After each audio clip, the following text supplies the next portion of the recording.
we're going to hear something from a team of 3 people. I'm only going to introduce you to the first person who will introduce the other 2 speakers in the team, but this is a fantastic session. We were talking before we got ready for the session right now, and what I learned is I'm always interested in where do these business ideas come from? What was the trigger point? What was the problem they were trying to solve? Was it a personal thing? Was it a passion thing? What was that trigger point to get them to start? And to build this business, much to my fascination, it started with Pink Floyd. Now, for some of you in the room who may not know, that was a rock group when I was young. Pink Floyd. And it started with the guy who managed, he was a roadie for Pink Floyd, in fact, and as a spare time job, he managed their fan website from a houseboat on the Thames. And here's where problems struck, even at that point in time. They got hacked. Now, in those days, we didn't know what to do or what that meant or the next steps. So he contacted all the fan base of Pink Floyd and said, guys, anybody who's got any IT ideas, we need your help, we've been hacked. And it started the very beginning of a collaborative community of anti-hackers or people trying to resolve the problem who had one thing in common. They're all Pink Floyd fans. Interesting, isn't it, how these things start? So to give you an update from there, I'm going to ask the Vice President of Compliance and Operations at MxTools, Mr. Pierre Chamberland, to come and tell you the rest of the story. Pierre, please come and join me on stage.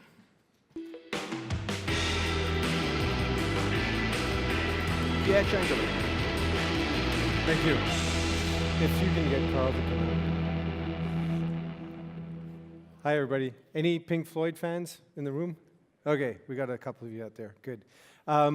The continuation of the story is that the organization that came together, Spamhaus, was really focused on fighting the bad guys. The hack was to send email, and so the idea was let's defeat the spammers.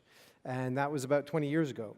And fast forward to today, and we have an organization of roughly 50 researchers worldwide that still have this unique focus on defeating the spammers. In terms of scope, to give you an idea, it's roughly 500,000 DNS queries every second. And so it's an amazing amount of data. We figure that we protect roughly 3 billion mailboxes worldwide. And for roughly 80% of those mailboxes, we provide this data absolutely free of charge. And so if you're a small business or a school or a charity or an individual running a mail server in your own home or on a VPS, you're able to access our threat data and use it to prevent spammers from sending you mail. Obviously, we continued and we recognized that the bad guys aren't just doing spam. The bad guys are continuing and they use the same threats and the same exploits to send out ransomware and Trojans and keyloggers and any other sorts of badness that they can. And so for this duration, we've been sort of the Red Cross of the internet. I mean, we provide a free volunteer service and we prevent the bad guys from making mail unusable. And we're proud of that heritage, and we like the fact that we continue to make email usable, and email is the underpinning of the hosting industry. We're here today to talk about the next problem, and the next problem for us is the botnet problem. And as you will hear in the data that we've collected since a couple of years, but the most recent data from late 2016, the hosting industry is under attack. And that's not necessarily a reflection, it's just the fact that the bad guys have figured out that they can get cheap bandwidth and free equipment by attacking your infrastructure or your provider's infrastructure. And we're seeing a trend, and this trend is somewhat alarming. And so what we want to do, the reason that we're at World Hosting Days, is we want to work with the hosting industry to achieve the same thing that we achieved in email, right? And so we've managed to, year after year, decrease the amount of spam that reaches people's inbox to the point that today, just with our IP and domain data, we're effectively blocking about 95% of all spam before it even hits any other filter on your mail servers. Well, we want to do the same thing with against botnets using the same type of technology approach, only applied to domains. And I'll invite my colleague Carol on stage to explain that to you. Thank you. Thank you, Pierre. Good afternoon, everybody. Thanks for having us. So what Pierre mentioned is we traditionally started in the more being email focused, and that moved on to different things because as spam evolved into delivery method just changed. What you would see is that there would be a bigger involvement of let's say the criminal element. People would write specific malware just to send spam, and from there it went on to compromising computers and et cetera, and at some point it just became an ecosystem, and a compromised computer is basically a platform to do bad things on. So it's not just usable for sending emails, it's usable for doing many things that you'd rather not want. So ransomware for fun and profit. Ransomware is just, it's sort of the threat of the hour. Actually, I was reading the news earlier, and the Dutch parliament had ransomware in their computers today, which is not great for them. However, it's possibly good for the rest of the world because once the legislators get hit, it usually speeds up the process a little bit to deal with sort of things. So the underlying question, why do hosts still sell VPN plans to botnet operators, is I'm not here to bash on the hosting providers saying, that's because you want to make the money. No, it's usually they have no clue that this is that the other party is somebody you'd rather not do business with. So some data here, as you can see, the spam bots are lower, and that has mostly to do with, it's just the age-old question, why? The answer is usually money. And as you can see, the highest ones up here are the ransomware, which is where your computer gets encrypted and you need to send bitcoins to get the thing de-encrypted. And e-banking trojans, where people inject little parts of HTML into your banking session and try to steal your money. So this is data from last year. We're looking at roughly 7,000 command and control servers, over 1,100 different networks. So it is not a problem that is particular to either one country or one ISP. Before we go in further, I think there's an important difference that you have to understand, that is compromised versus fraudulent sign-up. But compromised, we mean it's somebody's server, somebody's website that gets compromised, gets hacked. The actual owner of the website is not a bad guy and usually has no clue what's going on, can't really help it.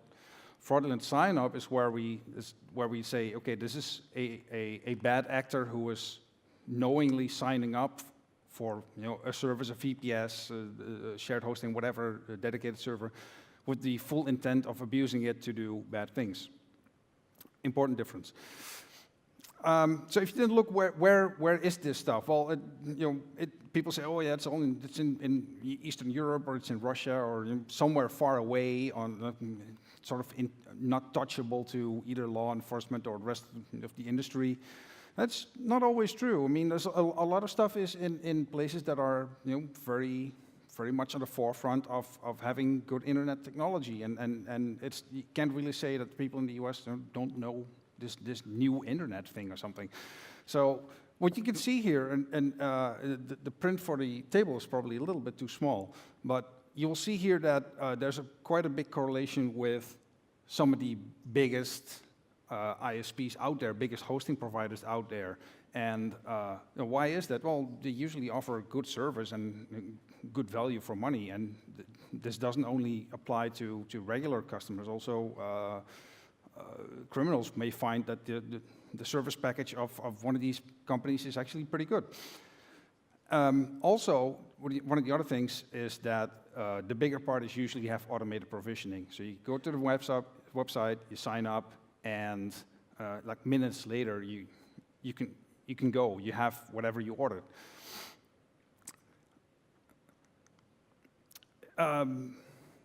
So if you then look dive in a little bit deeper, you can still see that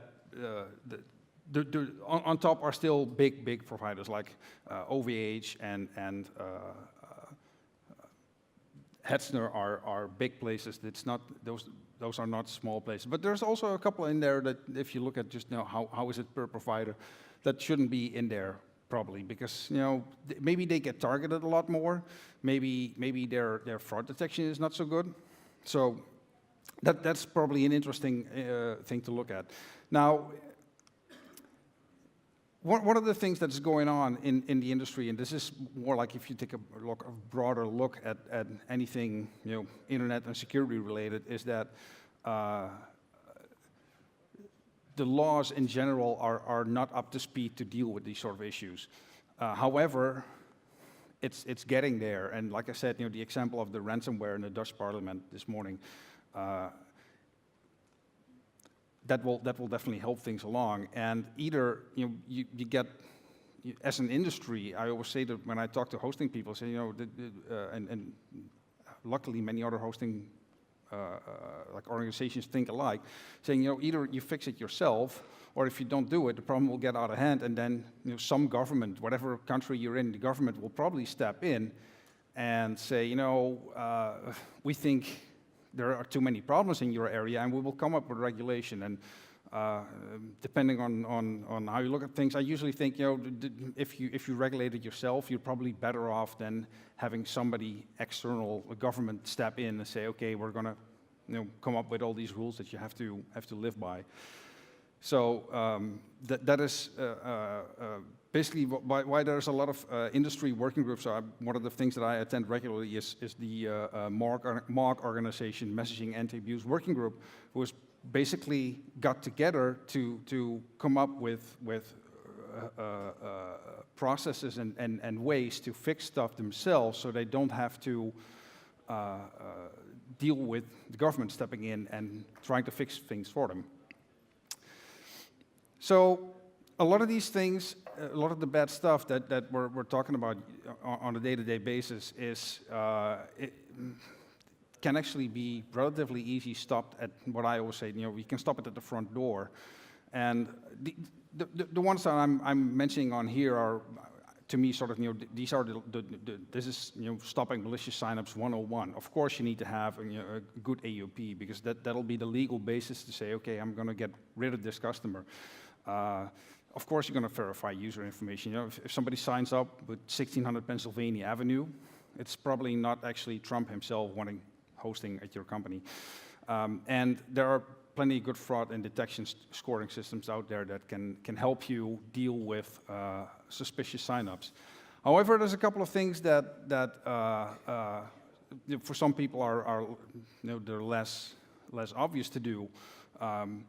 Once people have signed up, anybody who signs up with your company and start doing a certain traffic pattern, and that is probably, that's something you can put alerts on. That's something you can help to say, hey, I got this fresh sign up and they're already doing this. That's probably not a good idea. And with the geo-specific custom handling, if you're based in, let's say, Italy, and you get signups from Turkey with a credit card from the US, from an IP in the Ukraine, that's probably not what you want. That's probably not a very good thing. But that depends on the area that you're in, and it shouldn't be too hard for a hosting company to figure out which ones are the good ones, which are the less good ones. The last one on here, abuse desk response time, is actually a very good proactive way. Usually the bad guys value uptime as much as anyone else, and the moment you start being very quick and very proactive in dealing with bad things, they will move somewhere else. It's going to be too much work to keep targeting your company and to say, okay, the moment we start our botnet, they pull the plug, and they have to reset up somewhere else. They have to do all sorts of things. So they'd much rather go to a place where they have less work. So from my years of dealing with different hosting companies, the moment people started becoming more proactive about dealing with abuse, you can actually see that certain things that you would see in the sign up, they just disappear, because they know that if they sign up with this company, it's gonna go away sometimes even before it actually went live. So that's a good thing. However, the main reason I'm here today is that there is now, that there's a third very specific way that you can deal with badness in your network, and that is called RPZ. RPZ stands for Response Policy Zones, and it works on the DNS level. It was invented by Paul Vixie, who wrote Bind, usually the default DNS server, and he introduced it a couple of years ago with the tagline, "Take back the DNS." What it does basically is it allows you to modify how DNS behaves itself. So the RFC is in progress. It's somewhere in the IETF mill being processed. It'll be in RFC soon. RPZ is vendor neutral, and it's open source. So the two biggest names that support it today in name servers are Bind and PowerDNS. Both are open source, and the extensions are very well specified, and I'm pretty sure that it will not be long before there will be at least 2 more flavors of name servers that will support this. What it basically does is you put a policy in DNS. So the moment somebody tries to resolve, let's say, example.com, your response policy zone, that you can put example.com in there, and you can have either say, never mind what the actual IP address is. I'm going to say it doesn't exist. So your name server will respond NX domain. The other option is, okay, somebody asked for this domain, and it may be at 1.2.3.4, but I'm going to say it's at this other IP address. It's fast, it's accurate, it works on anywhere in the domain space. You can rewrite this for entire domains. You can rewrite it on hostname level. You can rewrite it per name server if you want. That's an even more powerful tool. And basically, it allows you to anywhere on your network where DNS gets used, and this is basically any application at some point will touch the DNS level. You can put policy in there and say, okay, now we're going to apply the policy there and shape the traffic to the way you want it. As you can see in the graph, you fit in this layer between what the actual reality on the internet is of whatever the DNS question is, and the answer that whoever asks it, what they get. This is a very effective way of dealing with botnet command and control, DDoS command and control, phishing websites, anything bad on your network. Almost everything at some point will use DNS, because the bad guys like to keep control of their stuff just as anybody else. So they almost always have the malware or use a domain name or host name to phone home, and that's the choke point that you're using here to take control of that. So why should you deploy it? Well, you already run DNS, so it's there. You can just put it in there. The data is fast, the data is accurate. Updates are continuously published. It says here the spam house researchers work to update it. This is true. There are other feeds available as well. More and more companies are moving into this space. And you can add your own. You could make your own zone, say, okay, I'm dealing with this local issue that's local to my country or to my region or whatever. It's perfectly doable. Like I said, it's open source, it's open technology. It's not under control of any single entity. And lastly, it's easy to integrate. Since it's happening on a DNS level, you don't need to do anything else to web or mail or any other infrastructure that you run. Since it's DNS level, everything above it is automatically protected. But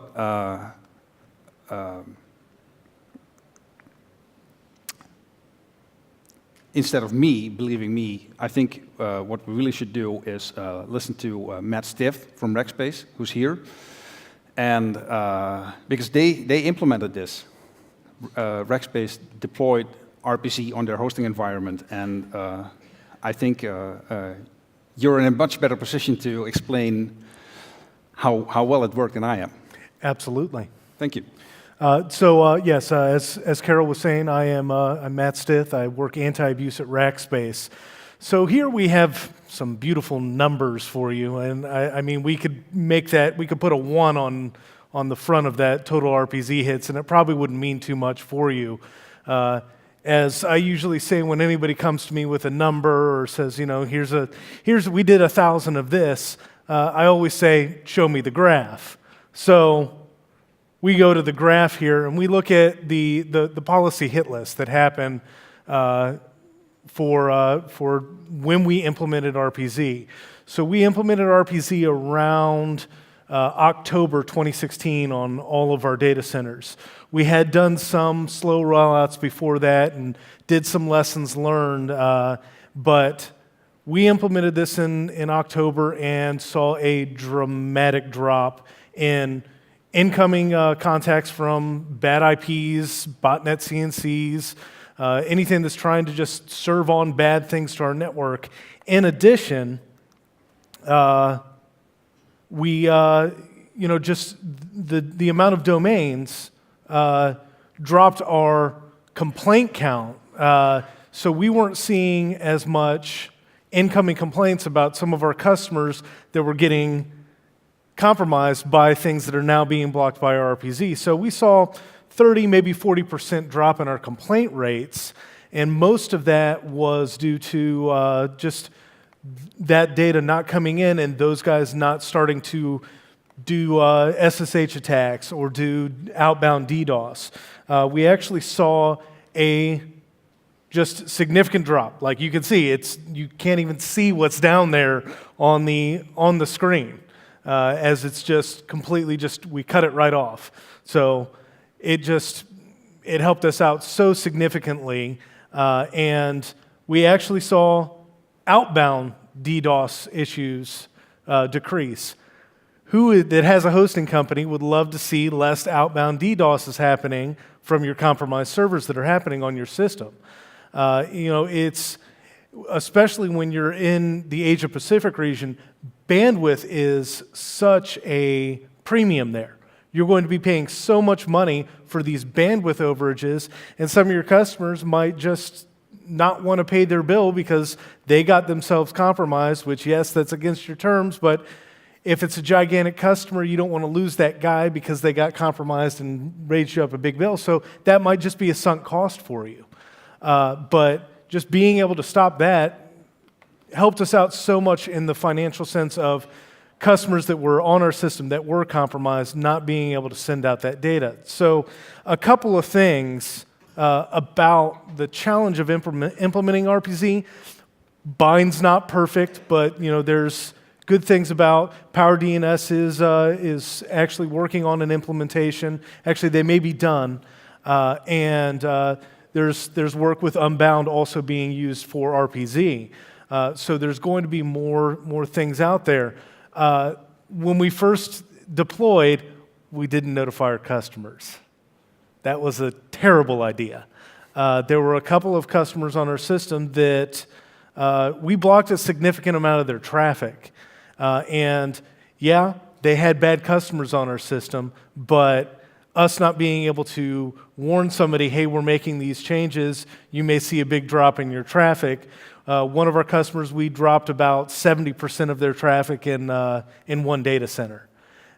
They were able to figure out, oh, look, we have these 5 bad customers on our system, and we're able to correct it, but making sure that you notify your customers. You got to tell them. And right now, we don't really have a remediation system for our customers. If you're on the RPZ right now and you try and access that, you're not going to get the response. You'll get nothing. And usually what you would do is you would create yourself a landing page to say, this is being blocked by Rackspace's RPZ powered by Spamhaus, and this is how you remediate. Also, being able to figure out the big data that we're getting from all of this and being able to crunch it down to the analytics, it's daunting to say the least. We've started to figure a few things out, but by and large, it's it's a little bit messy just because of how much you're going to have to go through.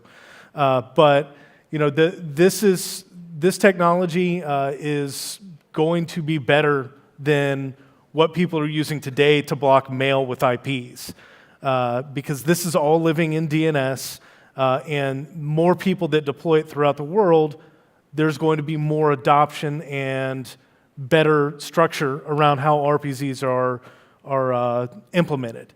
And you know, Carol mentioned MOG.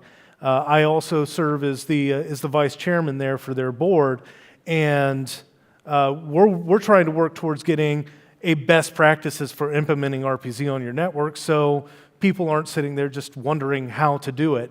But this technology is going to be the future for stopping some of the things that are getting into your network and also stopping some of the things that are trying to get out. And with that, I will go ahead and turn it back over to Carol. Yep, thank you.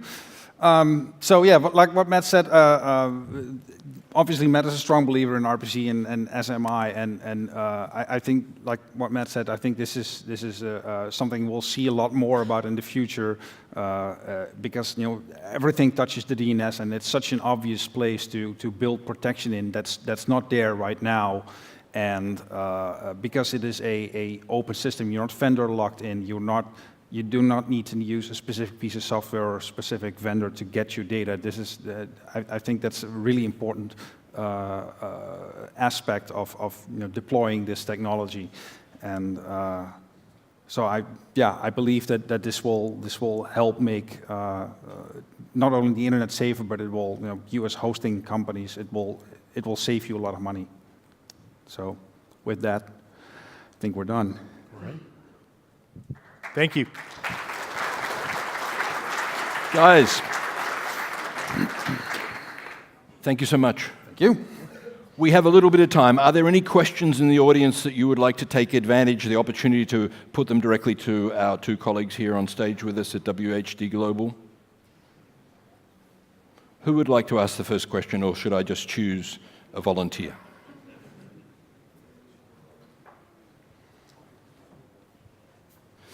Would you like to ask a question to this man over here for me? Oh, yeah, sure, yeah. Get them working right. So Rackspace is a pretty large hosting company. Yeah. Would you say that you know, obviously you have more resources to implement such things than some smaller companies, but would you say that if you're a smaller company, this is something you shouldn't look at because it's too difficult? Oh, implementing RPZ is easy. It's just making sure that you have a little bit in the remediation, but that's still not, it's not going to cause like I could go set RPZ up on my own. I could just spin up a cloud server and set up RPZ on it. Right. And it's not going to take time and effort. It's just basically learning how to configure RPZ is the only challenge there, but it's not going to be like I need to hire an entire DNS team of 15 people to maintain it. No, it's not. It's pretty simplistic to put in place. Perfect. Good answer. Yeah. Thank you. So let's thank our two presenters from the session entitled Ransomware, Extortion for Fun or Profit. Fun and profit, I beg your pardon. Why do hosters still need to sell VPS plans to botnet operators? That was kicked off by Pierre. And Pierre, would you like to ask a question to your colleagues before we conclude the session? There's a microphone over by the door. They'll bring it over to you if you would like to ask a question. You're okay? All good. All right. Questions over here, please. I can't see you very well. Stand up and ask your question to the panel.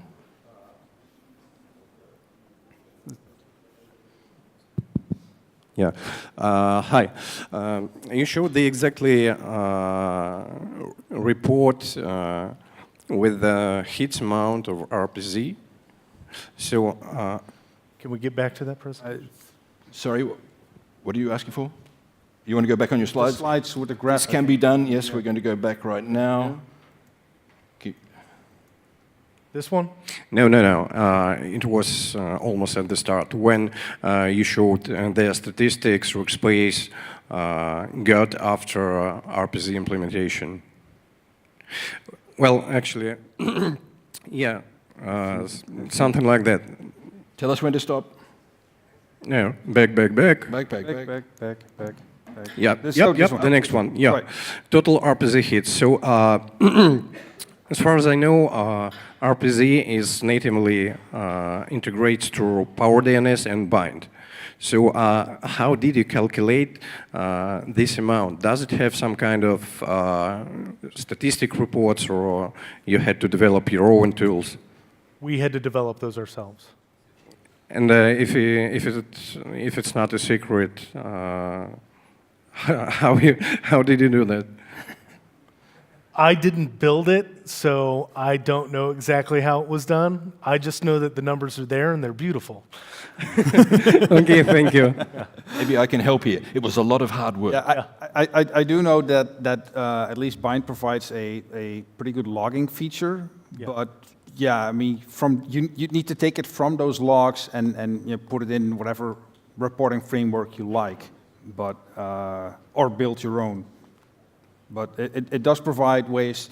You can actually run it in, I think it's called pass-through mode, where you can sort of run it like in a test mode. It'll report all the hits, but it will not do the rewrites. So you can sort of, you know, before you deploy it, you can see, okay, what effect will it have on what's happening in my network, without actually affecting it right away. And we also, you know, these are, of course, we can only give you the, 5,000-foot view. We do this by region, by customer, by segment. So we know, like anybody, if somebody's getting attacked where, and it helps us greatly in understanding, okay, people are attacking Hong Kong this week. We just need to make sure that we maybe send out a customer advisory of, you may see some aberrant activity on your server. And it helps us. Sometimes it gives us a little bit of, future warning that somebody's trying to do something to our system. Thank you for the question. I think there was another one right behind. Is that correct? He asked the question for you? Okay. Good. Okay. Well, let's give a great WHD.global 2017 round of applause for our three presenters, including Pierre at the start of the session.